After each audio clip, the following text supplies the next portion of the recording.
Aftershocks Tremors, we're back with another episode where we feature some of the best underground hard rock and metal bands across the globe. And today we're going to New York, my home place there, New York City, Long Island. You guys are from both there. I was talking to Christian here real briefly, Matt. So I know he said he's in Queens. You guys, you're in Long Island there, Valley Stream. Yeah. I'm in Valley Stream. The rest of us are kind of scattered around the area.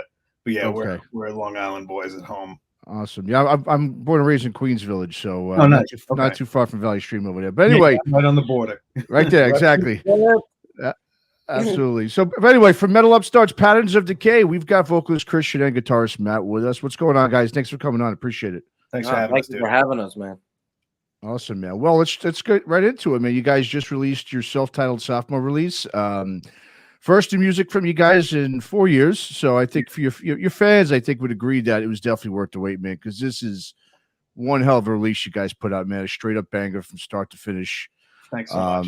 Yeah, it is. It's a great record, man. You've incorporated so many different influences and elements, of metal on this record, I think, compared to your last record, Suicide Notes. But we'll talk about the music in a minute. But let's just start off. I mean, let's talk about the fact that it's been 4 years since your debut. Any reason for the lengthy, kind of a hiatus? Oh, let's say hiatus, but lengthy time span between both records? Because I think, I'm sure some of your fans might have thought maybe you guys were done. So just talk about, putting this great record together over the last couple of years. Well, you heard about COVID, right? I think I might have heard something about that. Yeah. Yeah. I mean, that definitely contributed to a bit of the delay. That ended up helping us out on the back end. Last record we put out March 2018, put out 8 songs on that record. And, we were spending a lot of time just kind of like, gigging on that record specifically. But then when new music started coming together, it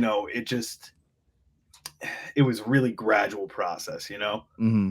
And then by the time we were ready to record and everything, COVID happened, and that kind of just set everything back. Okay. And everybody got depressed, and people started, like just having a really bad time, and it was, it was a dark spot for us as a band. So I could totally understand why people would think that we would maybe hanging up, but especially not being able to play shows. But yeah, it was rough. But man, it finally came together, and we're so happy we're able to finally put it out there. Yeah.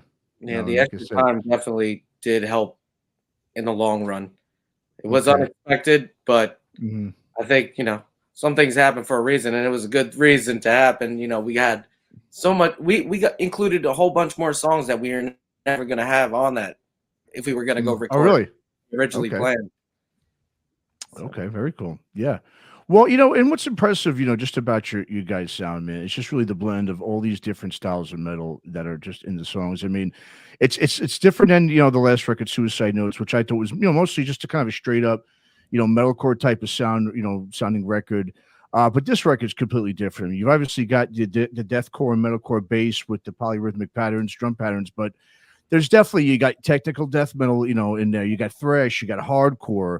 You got post-hardcore elements. You even got some classic, like traditional metal parts. Like there's a part on Ocean Black that brings me back to like an early classic, 80s metal sound. And the best part about it with all these different elements, man, they don't sound forced. I mean, they all fit really well together. It's not like you're just putting parts together to, just for the hell of it. I mean, they really all fit, and it makes it just real unique and killer. Just a killer record, man. So.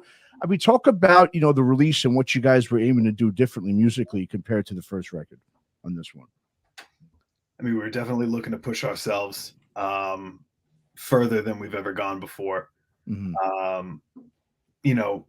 As far as contributions are concerned, it was a little bit more collaborative this time around.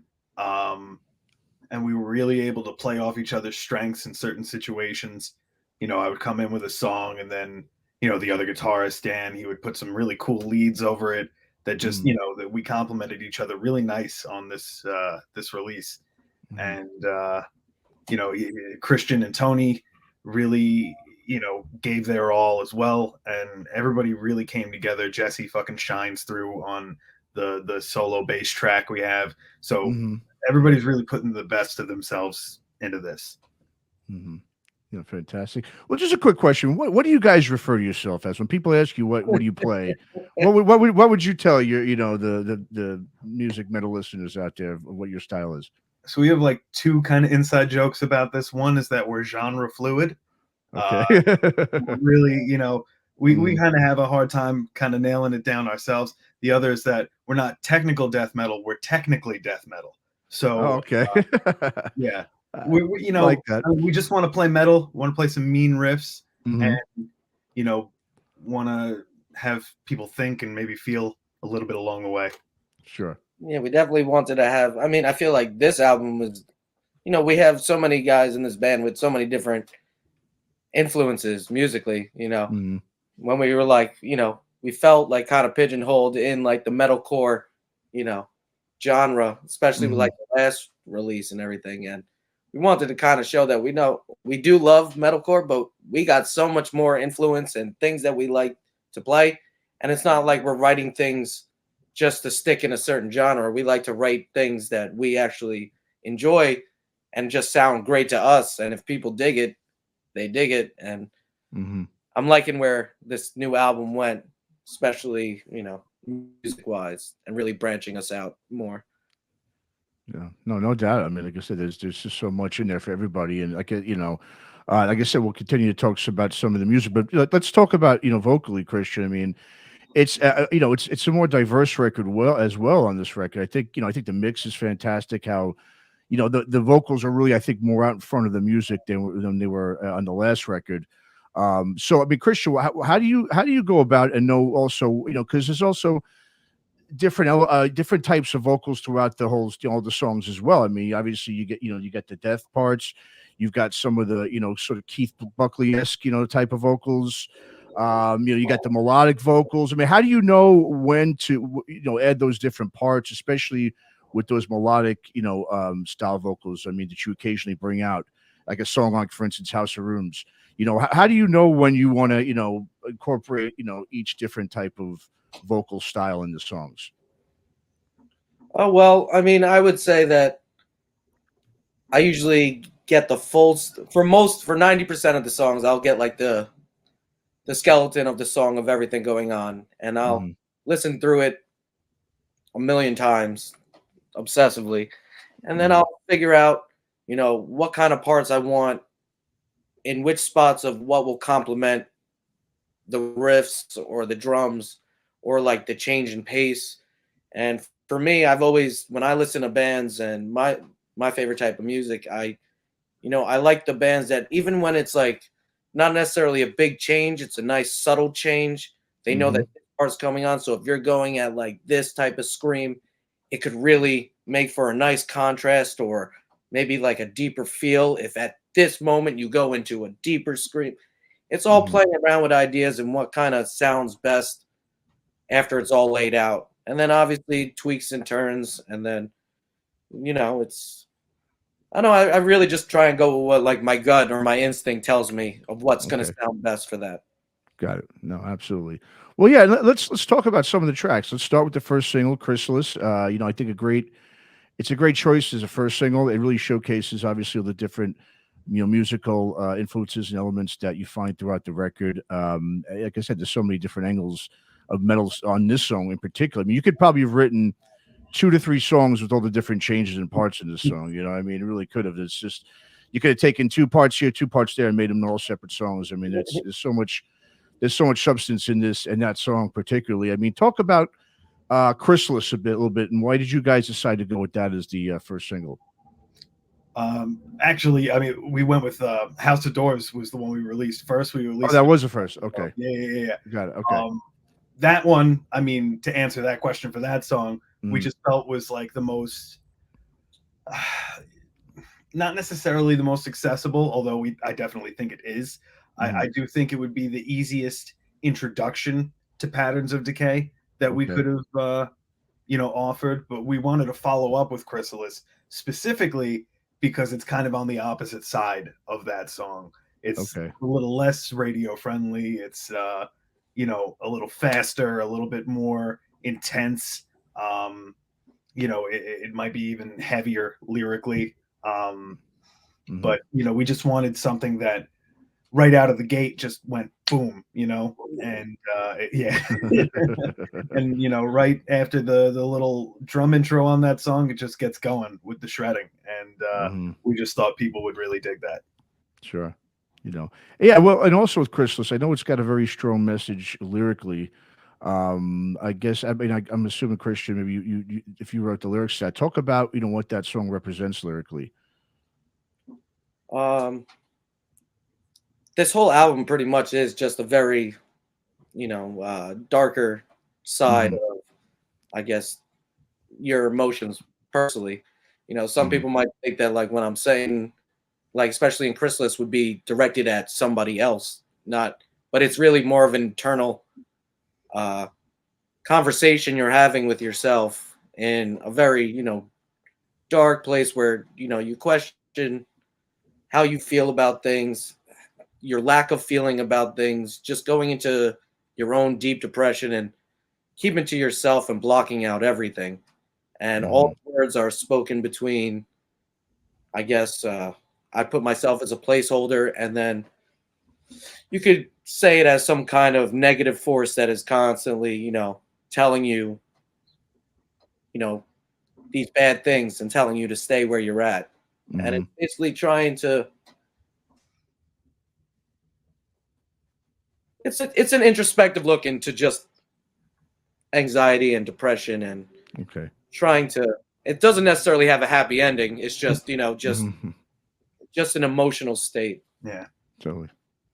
Yeah. Well, that's the thing. I mean, the one difference I did notice, between this album and the last one are the song titles. I mean, there's no humorous, titles and quotations. 7 of the 12 tracks, in fact, are one-word titles. So obviously that seems to me that obviously the lyrics are probably going to be more serious in nature. So I'm just like, as you just kind of referred to. I mean, it seems like lyrically and thematically, the record is. It's not as it was previously. You definitely guys took a different direction on this record, obviously. Yeah, we just wanted to kind of hammer home the themes a little bit more. Whereas on the last record, we played around a little bit. We showed a little bit of our more comedic side, especially with the song titles. Not to say that the song lyrics and content themselves weren't serious, but this time we took a more focused approach, I think, and wanted everything to kind of line up. We wanted the song titles, the artwork, the music videos, just to kind of have this overwhelming sense of, connectedness between the pieces. Yeah, that makes sense. Well, let's talk about guitar. I mean, the other thing that really stands out, in my opinion, and what separates, I think, you guys from with the other bands within sort of your, genre, subgenre, whatever you want to call it, is really the guitar style and the tone, on the record. I mean, it's not your typical, like, really super down tuned, low bottom, that a lot of metalcore, and deathcore bands play. It kind of, it's got, a little bit of a higher tone to it, a little bit more cleaner, and like, that's what I think I really, I love about the record, and I think that stands out. It's not overwhelmed with all that low bottom and low end, bass and drums and stuff. You can hear the guitar real clear throughout the whole record. What's, I don't say the secret to your success, but how do you get really that heavy yet clear guitar tone that I think a lot of bands in your genre just can't seem to get, or they don't want to get? I think it's something, like I said, that really separates you guys from the rest of those bands in your genre. Thank you. We have a really good producer. Okay. One we've been working with since the start. He's his name is Dan Thabit of Liquid Studios. He's based out of Vermont. Okay. Him and his team of engineers, Johnny Soul and Marcus Lamb, have been invaluable to us. They've handled all 3 of our releases, and they've grown alongside with us, Okay. And we've been able to offer something different on all 3 of the releases, working with them. And it's something I always look forward to, because we kind of get to meet back up and just be like, all right, where are you guys at? And like, where are you guys at? And they're like, oh, the songs are sick. And I'm like, oh, the stuff you're producing is sick. So we owe them a huge debt of gratitude, specifically Dan. You know, he really curated the sound on this album, and I think, you know, you all the instruments are really easy to pick out. Nobody's really, you know, drowning anyone out or anything like that. It has a more real sound to it, which may not be the polished modern sound that everybody's necessarily used to, but I think it's a little bit more honest, and I think that really helps give the songs an extra quality that you know, just a different producer wouldn't have been able to capture. Yeah, no, the production it's top notch, you know, and like you said, every instrument really stands out on its own. Nothing's lost, you know, and like I said, and even with, like I said, the vocals, you know, being so out in front more so than it was too. It just really, I mean, the record's just so in your face, you know, it really is. It's just bam right there for you. It's, you know, you can't miss anything on it, man. It really is. The production's is top notch, no doubt. Yeah, we're super happy with how it came out, and yeah, I couldn't recommend those guys at Liquid Studios enough. All right, well, Liquid Studios people, listen up. If you need someone to mix and produce a record for you, there you go. Absolutely, yeah, Dance you got. Yeah, absolutely. Well, you know what's interesting too about you kind of mentioned this before, Matt, is, you know, about the accessibility.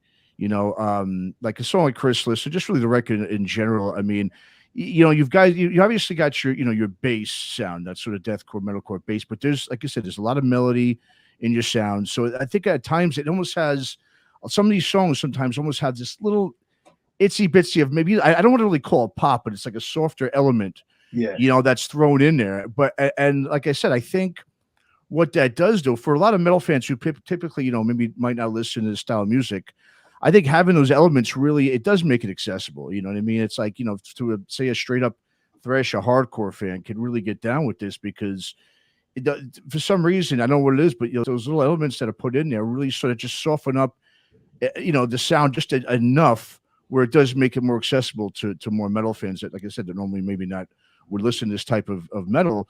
I mean, do you guys purposely add those, you know, elements to make it more accessible to a wider audience, or are they just there because you just feel like it's needed at the time within the song? I mean, for me personally, like, you can't have one emotion all the time. You can't be mad all the time. You can't be angry all the time. There has to be light to the darkness. There needs to be balance. So you need to have those gritty, crunchy, nasty riffs, and you need the pretty melody too. I love pretty shit. I love pretty sounding guitar, man. Like Between the Buried and Me breaks into, you know, the solo in Selkies at the end of the song. Fucking just, you know, like I just like, you know, music that'll transport me to some place where I feel like, oh shit, I'm in paradise, but the music's still heavy and it's all right, you know? So for me, I think those parts not only do they make it a little bit more accessible, but they're vital, you know? I wouldn't be writing music that I like if I didn't include stuff like that. Yeah, I think that it all works out, and I feel like it comes like out naturally, like just in the songwriting process. It's not like we're saying, hey, you know, we're gonna write this heavy ass part, and then here we're gonna put in this soft part, and then we're gonna do this and that. I feel like it just feels natural, and like a natural.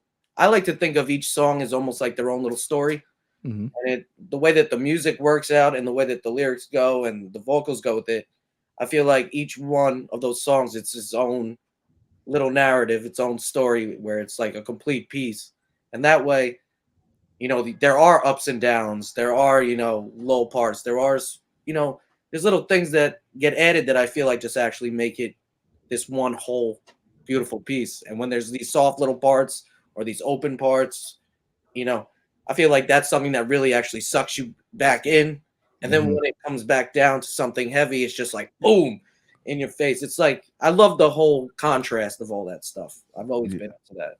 Yeah, Matt and Dan, they write some beautiful music, and the rest of the guys with their parts, it's always, you know, there's always stuff for me to do that I don't feel like I'm getting bored, you know? Got it. Well, yeah, well, that's kind of the whole record. I mean, like you said, you don't get bored because there's so, like, I'll just take one of the songs. It's arguably, I guess, my favorite song on the record, Worm Tongue. You know, it's got like that, like almost like a hardcore groove to it. But what I love, what I love are those little guitar licks that are on there though too. Those little fills there. I love that. It's just got such a good mix of groove and brutality to it. It just, I think, like I said, I think it's arguably the best song on the record. Talk a little bit about that song, like the musical direction you went in that song. I mean, when I was writing that and it started getting as hardcore as it was, I was like, where's this going? Like, this isn't territory that I'm used to. Like, I didn't really come up listening to hardcore or anything like that. But you know what? Like, every time I've seen a hardcore band live, I'm fucking moving my head, and I'm moving along, and like they really understand groove. They know what's going on. And I think that song gave me an opportunity to kind of express a part of myself that I really didn't know existed. Okay. This fucking brass knuckle cargo pants wearing crowd killing motherfucker. It's beautiful because it's like straight to the point, right in there. It's not, there's no, it's simple and groovy, and it's just, I find it catchy as hell. And it's definitely something that I would say stands out on the record because it doesn't sound like anything else really that we do, but it's just like you just want to dance to that, it's weird. It's a weird thing to say for us. It's like, oh man, this is our dance song, but that's like how you feel. It's like, oh, I could go back to now feeling like I was 16 at hardcore metalcore shows and be like, oh yeah, this is what's up. Nice. Yeah. No, it does. Like I said, it's definitely the one song I put on if I want to just kind of get, fired up and just get moving. That's definitely the song that'll do it to you. Like I said, it's straight and simple and to the point. And, I think it's just a great track. Let's talk a little bit about, now, the New York, Long Island. Let's talk a little bit about the scene. Obviously there's for years, I mean, there's been great music coming out of Long Island, especially when it comes to, metal and this kind of style of sound. Obviously, a lot of people consider a band like VOD the godfathers of metalcore. Obviously one of the all-time greats there on Long Island. Obviously, you guys with your post-hardcore elements, bands like Glassjaw, From Autumn to Ashes, obviously Long Island band. I mean, just right these days, there's this really great band called Restless Spirit from out there. They're like a progressive doom metal band. So I mean, talk a little bit about the Long Island and New York metal scene right now, and what you're seeing in the area in terms of new metal artists in and on the scene. Is it burgeoning right now? I mean, just take us through a little bit of what you guys are seeing right now. I wish there were more options on Long Island. There's really there are venues, don't get me wrong, but I feel like everybody keeps coming back to like the same 2 or 3. And, I need to do a little bit more homework on what the local scene sounds like nowadays. The bands we play with, there's a lot of deathcore.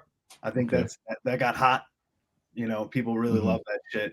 People like to move. That's what I've really observed in Long Island. If you have songs that make people throw themselves at each other, you're going to do just fine here, and people really like dancing, Yeah. We don't have the most dancey parts sometimes, and I think maybe that hurts us here in this area. But, I think if people give us a shot, they'll fuck with us, I feel like, definitely Long Island, it could be, like Matt said, very, focused on more deathcore. Hardcore has been, coming up very heavily now in local scene. The city and Queens and Brooklyn, they still pretty lively. I find myself liking that area a lot better in the scene in, the city and Brooklyn. Sure. Is more diversity. Not to say anything about Long Island bands or anything. There's a bunch that we love and we play with shows and we have great connections with. Yeah, outside of metal, there's a real lot of talent here too. Yeah, really good bands, and I always thought it was hard for us to break in because we don't really have a lot of friends. We're like 5 fucking nerds. Talk to each other. I mean, talk to anybody else outside of each other. You see us at the show, we're in one little circle, and we even we talk shit about ourselves all the time. We're like, here we are, boys. I guess we're just talking to ourselves again tonight. Really hard for us to branch out, and that kind of fucks us up a little bit. Okay. Maybe we don't make the connections that we could be making and stuff like that. But I think with this album, it'll allow us to come out of our shell a little bit more, and we'll be able to, really, try to make a foothold in our area. Okay. Well, in terms of playing live shows, I mean, what are you guys planning on doing to support the record? I mean, you gonna line up some shows locally. I did see you got a show in Amityville coming up on Long Island. Yeah. So are you guys are you gonna maybe look to tour and just locally? I mean, what do you got planned for anything when it comes to live performances? Well, we got that show on May 20th. We brought out some friends that we made in Ohio when we were out there on a run, and they're super killer. And we like putting on shows. We're trying not to really do so many local shows. Most of our shows have been based out of state, going on runs, doing stuff like that to really expand our name. And but when we do play local shows, we like to kind of almost put them on ourselves. Okay. And bring bands that we feel that that people would love, and also would be that we enjoy too, and we like to put them on the shows and really try and make like a nice Long Island local show out of it. And AMH has always been super awesome with us and putting us in charge of putting on our own shows, and they've always been great. But for this new album, I'm hoping that with the summer coming up, we can at least plan a few runs over the summer to really in other areas out of state. A couple of bands that are interested in doing stuff with us, doing that. So we'll see if that actually works out, and that would be great, because I feel like getting out there on the road and playing different places is really what helps us get more attention, and it actually helps us build little bases in other places, so that we can go out there more and expand from there. It's taking baby steps, but but that's huge. No, I mean, and I think that's the way to do it. Like you said, you could always play home. And in order, I really think, just as a guy who ran a label and has worked in the music business, I mean, that's what you want to see every band, young band do, newer band is exactly like you just said, build up little, spots for yourself where you have a little bit of a following, where you can always go and tour outside of your local area. Because if you do it too much locally, it could saturate it and people could be like, oh, they're playing it again, So I think it's, I think that's real smart, to do it that way. That's really, I think, what most labels, or just in general, people looking for bands outside of their area to do. I mean, speaking of label, I mean, the first thing I thought about when I heard the record, man, it was just like, how are you guys not signed to a label, man? I mean, do you have any desires to sign with one? Or are you actively trying to maybe get it out there? Or are you completely fine with doing everything on your own? I mean, obviously, it would be great to have a label to support us. But I mean, I don't know. I guess we're not really great on all this submission to labels or finding, people that right now. Our biggest thing is trying to find a booking agent, to help us get better shows, to better connect with, because we've been doing everything, do it ourselves, all these years. We've been doing booking, runs, everything just ourselves. So, I mean, hopefully, the goal would be nice to have some kind of label or some kind of representation, be like, oh, these guys, with a little bit of help, they could really get in front of people that would be, ready to consume this, and really fight behind this. So it's always up in the air. It's always, something we hope for, but it's not like, it won't kill us if we never get a label. Yeah. No, absolutely. Yeah, it's like a yes and no thing, It's like, like, duh, like, yeah, I want to be signed. I want to be in a signed band. I want to tell people that shit. But also, no, I like doing things on my own terms. I like, releasing music at my pace, and I like, putting the time and care into the project that is necessary so that I can go to sleep at night. Sure. Yeah.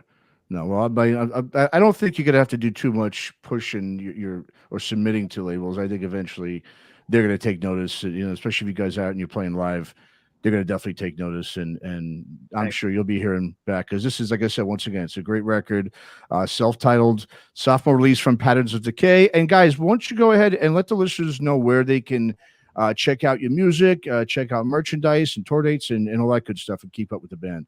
Sure. The best source is patternsofdecay.com. That's our website. Our press kit's on there. You can check out upcoming shows, photos, and our stores on there too. We have different bundles right now. We just put this thing out on vinyl, cassette, CD. We have posters. We got stickers, patches, all that good stuff. So, check it out. Support the band if you like what you hear. We're streaming on Spotify, Apple Music, all that stuff. You can check us out on YouTube for our music videos and other updates. And yeah, pretty much everywhere you can listen to music. Hit up our Bandcamp store, especially on Bandcamp Fridays when we get all the money. And fantastic. All right. Once again, the band is Patterns of Decay. That is the name of the record as well. And guys, Christian, Matt, thank you guys both for coming on, and good luck with everything, man. And once again, fantastic job on the record. Thanks so much for having us, man. Thank you for letting us know. Yeah. Thanks.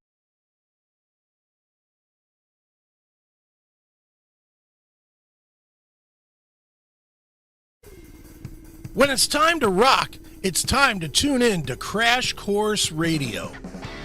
Featuring the very best of the heavier music, from Slayer to Clutch to Fear Factory, it's all in one place, Crash Course Radio. To tune in to Crash Course Radio, simply visit www.cmsradio.net. You can also tune in on the CMS Network app by opening the app, clicking the musical notes at the top right corner, and selecting Crash Course Radio from our stations.